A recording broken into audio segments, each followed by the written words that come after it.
पंजाब की खडूर साहब सीट तो लोक सभा चोणां जितण वाले अमृतपाल सिंह नूं सौं चुकण की इजाजत मिल गई है। नैशनल इन्वेस्टिगेशन एजेंसी NIA ने अमृतपाल सिंह नूं सांसद मैंबर वजों सौं चुकण की इजाजत दी है। वारस पंजाब जथेबंदी दे मुखी अमृतपाल सिंह ने पंजाब की खडूर साहब लोक सभा सीट तो आजाद उम्मीदवार वजों चोण जीती सी। वो इस समय आसाम की डिब्रूगढ़ जेल विच बंद है।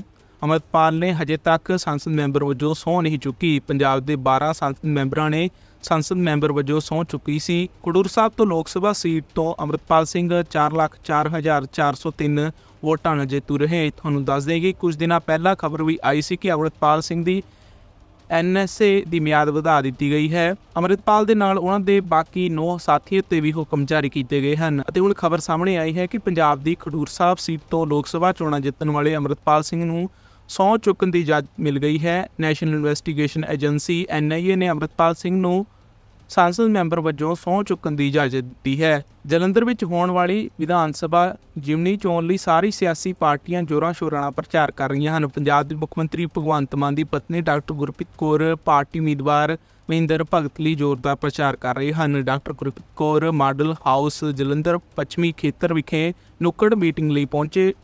जिमनी चोणां संबंधी मीडिया नाल गलबात की। उन्होंने कहा कि पिछले 2 सालों में साडी सरकार ने लोगों लिए बहुत काम किए हैं। इस बार भी लोग आम आदमी पार्टी के उम्मीदवार ही वोट देंगे। डॉक्टर गुरप्रीत कौर ने कहा कि लोक सभा चोणां विच आम आदमी पार्टी के उम्मीदवार महेंद्र भगत यकीनी तौर पर जितणगे। उन्होंने कहा कि आम आदमी पार्टी की पंजाब सरकार ने लोगों को मुफ्त बिजली दी है, सिक्ख्या प्रदान की जा रही है, मुहल्ला क्लीनिकां का तोहफा दिता गया है, जिस तो बाद पंजाब के लोग बहुत प्रभावित हैं। देखो जी, आम आदमी पार्टी के लोगों को पूरा भरोसा है। पिछले 2 सालों तो भी सरकार काम कर रही है। मुख्यमंत्री साहब दिन रात मेहनत कर रहे हैं। सो काम निरंतर चल रहे हैं जी। आप बिजली की गल कर लीए, एजुकेशन की, हैल्थ की, इंफ्रास्ट्रक्चर की, जो आप नौकरियों की गल कर रही है, तो सारा काम सरकार कर रही है। लोगों का पूरा विश्वास है कि इस बार जलंधर के वैस्ट के लोग भी आम आदमी पार्टी के कैंडीडेट को जिता के भेजणगे। साडी पूरी चुनाव प्रचार आप कर रहे हैं कि आपकी भी राजनीति में एंट्री होगी? अरे नहीं, ऐसा I don't have any such plans right now. Thank you.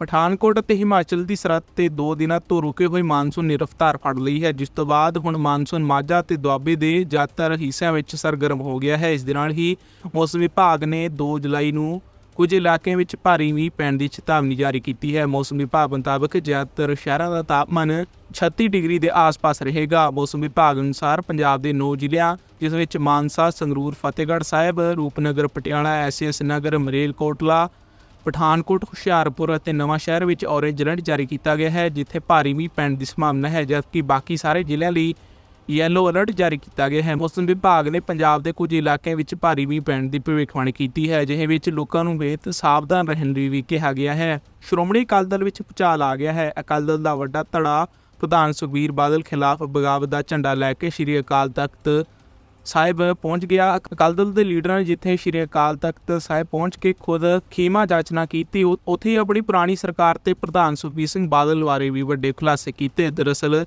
साबका मुख्यमंत्री प्रकाश सिंह बादल के बेटे ते श्रोमणी अकाली दल के प्रधान सुखबीर सिंह बादल खिलाफ अकाली दल विच वड्डी बगावत हो रही है। अकाली दल का एक वड्डा धड़ा सोमवार नूं अमृतसर श्री अकाल तख्त साहिब पहुँच गया, जिथे उन्हां अकाल तख्त ते पेश होए ते माफ़ी मंग लई। अकाली लीडरां ने सुखबीर बादल दीआं 4 गलतियां लई माफ़ी मंगी है, जिस विच डेरा सिरसा के मुखी राम रहीम नूं माफ़ी देना भी शामिल है। अकाली दल लीडरां वल्लों 2015 में फरीदकोट के बरगाड़ी विच होई बेअदबी की घटना की सही ढंग नाल जांच ना करन लई भी माफ़ी मंगी गई है। उन्होंने लीडर ने IAS अधिकारी सुमेश सैनी नूं DGP लाउण ते मुहम्मद इजाहर आलम की पत्नी नूं टिकट देने की भी गलती नूं मन्निया है।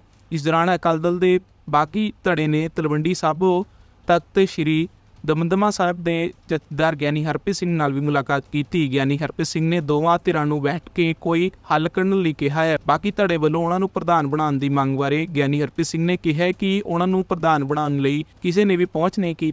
जेकर समुची पार्टी उन्हां नूं इस अहुदे लई चाहुंदी है तां उस ते चर्चा करनगे, नहीं तां ओह धड़े दा हिस्सा नहीं बनना चाहुंदे। लीडर है उन्हां दा फर्ज बनदा है कि वो बंद कमरा बैठण ते ਜਿਹੜੇ भी कोई माड़ी मोटी आपस दे विच कोई मतभेद है, कोई गैर सिद्धांतक है, जिन्ने भी मतभेद है उन्होंने आपस दे विच बैठ के सुलझाउण। पार्टी का दोफाड़ होना जिहड़ा है ये बहुत मंदभागा है। पार्टी दोफाड़ नहीं होनी चाहिए, क्योंकि सिखां दी रासी जमात है। सिखां दी रासी जमात दे विच दोफेड़ पैना जिहड़ा है ये बहुत गलत गल है। मेरे तक अजे तक कोई अप्रोच जिहड़ी है उन्हां वल्लों नहीं की गई। जे समुची अकाली लीडरशिप जिहड़ी है कोई अप्रोच करती है फिर विचार किया जा सकता है, वरना ਧੜਿਆਂ ਦੇ ਵਿੱਚ ਰਾਜਨੀਤੀ ਕਰਨੀ ਜਾਂ ਧੜਿਆਂ ਦੀ ਰਾਜਨੀਤੀ ਕਰਨੀ ਬਹੁਤੀ ਸਿਆਣੀ। ਪੰਜਾਬ ਕਾਂਗਰਸ ਦੇ ਪ੍ਰਧਾਨ ਅਮਰਿੰਦਰ ਸਿੰਘ ਰਾਜਾ ਵੜਿੰਗ ਜੋ ਜਲੰਧਰ ਦੀ ਜਿਮਣੀ ਚੋਣ ਲਈ ਪ੍ਰਚਾਰ ਕਰਨ ਪਹੁੰਚੇ ਅਤੇ ਇਸ ਦੌਰਾਨ ਮੀਡੀਆ ਨੂੰ ਸੰਬੋਧਨ ਕਰਦਿਆਂ ਇੱਕ ਬਲਦ ਆ ਗਿਆ ਅਤੇ ਲੋਕਾਂ ਤੇ ਹਮਲਾ ਕਰਨਾ ਸ਼ੁਰੂ ਕਰ ਦਿੱਤਾ। ਖੁਸ਼ਕਿਸਮਤੀ ਰਹੀ ਕਿ ਇਸ ਘਟਨਾ ਵਿੱਚ ਕੋਈ ਵੀ ਜ਼ਖਮੀ ਨਹੀਂ ਹੋਇਆ, ਸਾਰੇ ਸਮੇਂ ਸਿਰ ਸਾਈਡ ਹੋ ਗਏ। ਦੱਸਦੀ ਕਿ ਰਾਜਾ ਵੜਿੰਗ ਨੇ ਵੀ ਸਮੇਂ ਸਿਰ ਬਲਦ ਨੂੰ ਆਂਦੇ ਦੇਖਿਆ, ਨਹੀਂ ਤਾਂ ਵੱਡਾ ਹਾਦਸਾ ਵਾਪਰ ਸਕਦਾ ਸੀ। ਘਟਨਾ ਦੀ ਵੀਡੀਓ ਵੀ ਸਾਹਮਣੇ ਆਈ ਹੈ ਜਿਸ ਵਿੱਚ ਰਾਜਾ ਵੜਿੰਗ ਆਪਣੀ ਜਾਨ ਬਚਾਉਣ ਲਈ ਇੱਕ ਪਾਸੇ ਹਟਦੇ ਨਜ਼ਰ ਆ ਰਹੇ ਹਨ, ਜਿਸ ਤੋਂ ਬਾਅਦ ਬਲਦ ਉੱਥੋਂ ਚਲਾ ਗਿਆ ਅਤੇ ਰਾਜਾ ਵੜਿੰਗ ਨੂੰ ਉਹਨਾਂ ਦੇ ਸੁਰੱਖਿਆ ਕਰਮਚਾਰੀਆਂ ਨੇ ਬਾਹਰ ਕੱਢ ਲਿਆ। ਪੰਜਾਬ ਕਾਂਗਰਸ ਦੇ ਪ੍ਰਧਾਨ ਅਮਰਿੰਦਰ ਸਿੰਘ ਰਾਜਾ ਵੜਿੰਗ ਆਪਣੀ ਪਤਨੀ ਨਾਲ ਜਲੰਧਰ ਪੱਛਮੀ ਵਿਧਾਨ ਸਭਾ ਹਲਕੇ 'ਚ ਪ੍ਰਚਾਰ ਕਰ ਰਹੇ ਸਨ। ਹੁਣ ਬੀਜੇਪੀ ਨੂੰ ਗਾਲਾਂ ਕੱਢੀ ਜਾਂਦੇ ਆ। ਦੂਜੇ ਭਾਈ ਸਾਹਿਬ ਪਹਿਲਾਂ ਝਾੜੂ ਤੋਂ ਲੜੇ ਸੀ, ਹੁਣੇ ਕਾਂਗਰਸ ਤੋਂ ਲੜ ਗਏ।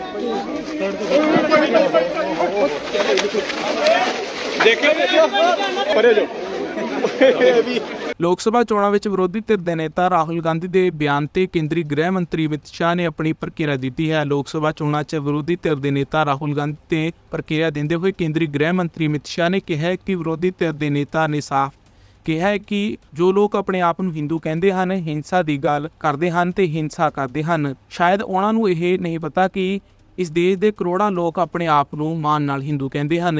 ਹਿੰਸਾ ਨੂੰ ਕਿਸੇ ਵੀ ਧਰਮ ਨਾਲ ਜੋੜਨਾ ਗਲਤ ਹੈ, ਉਹਨਾਂ ਨੂੰ ਮਾਫੀ ਮੰਗਣੀ ਚਾਹੀਦੀ ਹੈ। ਦੱਸਦੀ ਕਿ ਸਦਨ ਵਿੱਚ ਵਿਰੋਧੀ ਧਿਰ ਦੇ ਨੇਤਾ ਰਾਹੁਲ ਗਾਂਧੀ ਨੇ ਕਿਹਾ ਸੀ ਕਿ ਹਿੰਦੂ ਡਰ, ਹਿੰਸਾ ਤੇ ਨਫ਼ਰਤ ਨਹੀਂ ਫੈਲਾ ਸਕਦੇ, ਪਰ ਭਾਜਪਾ ਨਫ਼ਰਤ ਅਤੇ ਹਿੰਸਾ फैलाती है। पूरे हिंदू समाज को हिंसक कहना ये गंभीर विषय है। बीजेपी को आपको नहीं, नरेंद्र मोदी जी पूरा हिंदू समाज नहीं है, बीजेपी पूरा हिंदू समाज नहीं है, आरएसएस पूरा हिंदू समाज नहीं है।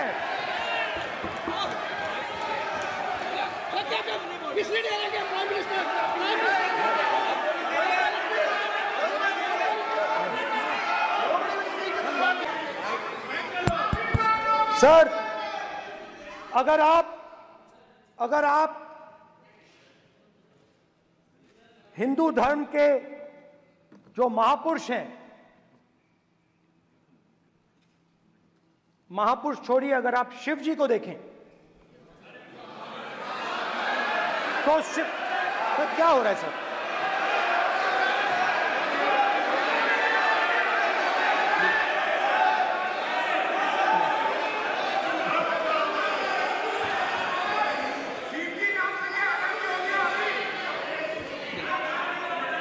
अगर आप शिव जी को देखें तो उनकी इमेज से आपको पता लगता है कि हिंदू डर नहीं फैला सकता, हिंदू हिंसा नहीं फैला सकता, हिंदू नफरत नहीं फैला सकता।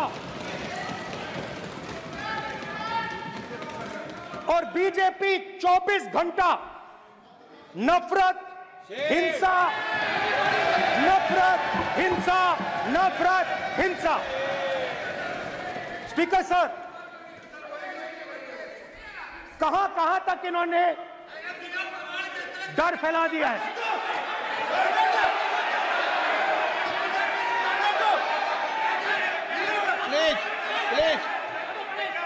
सर, कहां तक इन लोगों ने डर फैला दिया? मैं आपको अयोध्या से शुरू करता हूं। सर नमस्कार।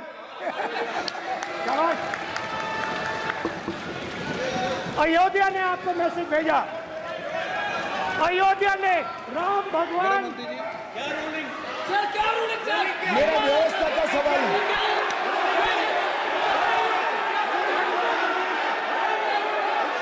इस सदन के नियमों की पुस्तिका, इससे कुछ सदस्यों को क्या मुक्ति दे दी गई है? आपके गाइडेंस के बाद भी बार बार तस्वीर बताना, पूरे बीजेपी को हिंसा कर रही है ऐसे कहना, खड़े होकर एक दूसरे के बीच में हस्तधून करना, सारे नियम इनको लागू नहीं होते हैं। नियम मालूम नहीं है तो ट्यूशन रख ले साहब, सदन इस तरह से नहीं चल सकता है। ये सदन, मेरा आपसे आग्रह है कि ये सदन ऑर्डर में रहना चाहिए, नियमों के अनुसार रहना चाहिए। ये हम सभी सदस्यों का आपसे विनंती है। स्पीकर सर, एक मिनट प्लीज। बीजेपी ने राम मंदिर का इनॉग्रेशन किया। बोलने दीजिए। राम मंदिर का इनॉग्रेशन किया। अरे भाई आप हार गए, उसको सहन करिए। नाम बोलने की कोई जरूरत नहीं है। मैं भाषण दे रहा हूं, आप नहीं दे रहे हो। मुझे बोलना है जो बोलना है। मुझे नाम लेने की कोई जरूरत नहीं। मुझे जो बोलना है मैं बोलूंगा। तो अयोध्या ने मैसेज दिया और मैंने इनसे पूछा कि हुआ क्या, और इनका जवाब आया। मैंने उनसे पूछा कि आपको कब पता लगा कि आप अयोध्या में जीत रहे हो, और आपने कहा पहले दिन से मुझे पता था। सही बात। और मैंने कहा ये क्या हुआ। उन्होंने कहा राहुल जी, अयोध्या में एयरपोर्ट बना, अयोध्या की जनता से जमीन छीनी गई और आज तक उन्हें मुआवजा नहीं मिला है। उन्होंने कहा, सही बात, उन्होंने कहा कि अयोध्या में जो भी छोटे छोटे दुकानदार थे, जो भी छोटी छोटी बिल्डिंग्स थी, उन सारों को तोड़कर गिरा दिया गया और उन लोगों को सड़क पर कर दिया गया। इन्होंने यह भी कहा कि अयोध्या के इनॉग्रेशन में अयोध्या की जनता को बहुत दुख हुआ, क्योंकि इनॉग्रेशन में अदानी जी थे, अंबानी जी थे, मगर अयोध्या का कोई नहीं था। और ये कारण था कि अयोध्या की जनता में, उनके दिल में नरेंद्र मोदी जी ने भय डाल दिया। उनकी जमीन ले ली, उनके घर गिरा दिए, और फिर अयोध्या के गरीब लोगों को, किसानों को, मजदूरों को मंदिर के इनॉग्रेशन तक नहीं जाने दिया। मंदिर के इनॉग्रेशन छोड़ो, उसके बाहर भी नहीं जाने दिया। और इसीलिए अयोध्या की जनता ने सही मैसेज भेजा। अच्छा, इन्होंने मुझे एक और बात बोली। 3 बार इन्होंने कहा कि 3 बार नरेंद्र मोदी ने टेस्ट किया। 2 बार क्या मैं अयोध्या से लड़ जाऊं? और सर्वेयर्स ने कहा अयोध्या में मत लड़ जाना, अयोध्या में मत लड़ जाना, अयोध्या की जनता हरा देगी। और इसीलिए प्रधानमंत्री वाराणसी गए और वहां बच के निकले।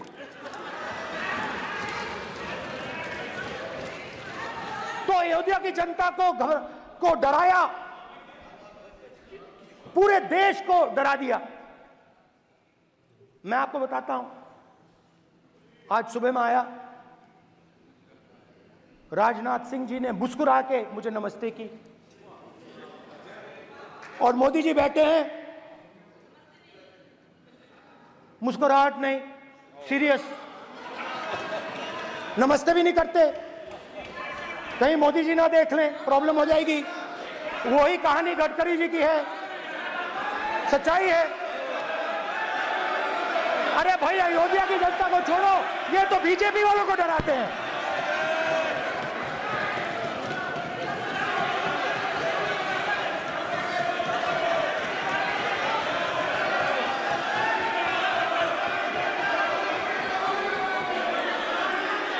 माननीय सर क्या है?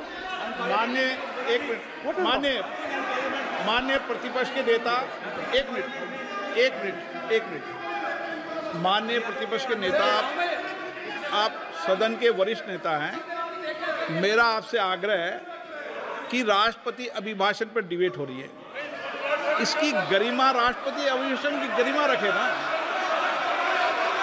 ये तो अपेक्षा आपसे सब करते हैं कि आप राष्ट्रपति अभिभाषण पे बोले, नीतियां पे बोले, कार्यक्रमों में बोले। अब व्यक्तिगत रूप से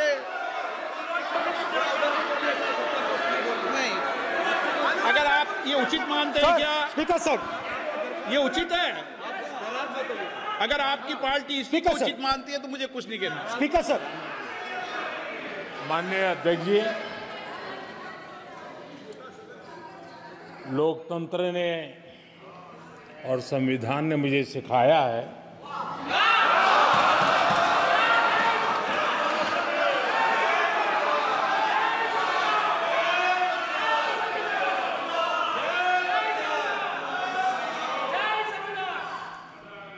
कि मुझे विपक्ष के नेता को गंभीरता से लेना चाहिए।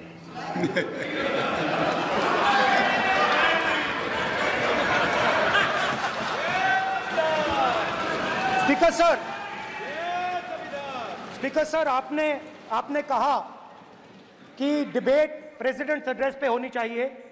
ये जो मैंने किया है, अनुराग ठाकुर जी ने अयोध्या की बात की थी, अनुराग ठाकुर जी ने सनातन धर्म पर आक्रमण की बात की थी, इसीलिए मैंने ये किया है। मैं दिखाना चाहता हूं कि अयोध्या में क्या हुआ, अयोध्या की सच्चाई क्या थी। प्रेसिडेंट्स डिबेट में उन्होंने बात उठाई थी, मैंने बात बंद की। प्रधानमंत्री जी को अच्छी लगी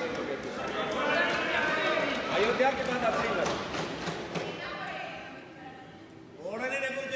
डर फैलाया और ऑपोजिशन का रिस्पांस एक साथ मिलकर भारत जोड़ो यात्रा, सारे के सारे ऑपोजिशन, पूरा देश एक साथ मिलकर कन्याकुमारी से कश्मीर तक चला। अब सदन के सामने दो स्टेटमेंट हुए, एक हुआ विपक्ष के नेता का, दूसरा हुआ माननीय राजनाथ सिंह जी का, रक्षा मंत्री जी का। ये कहते हैं कि 1 करोड़ रुपया नहीं मिलता है।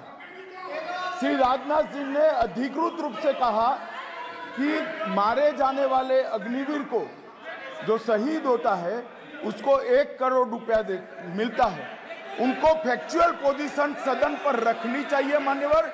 ये सदन झूठ बोलने की जगह नहीं है मान्यवर, यहां सच बोलना चाहिए। और अगर ये नहीं रखते हैं तो उनको ये सत्यापन नहीं करते अपने स्टेटमेंट का, तो उनको सदन और देश से और अग्निवीरों से माफी मांगनी चाहिए माननीय।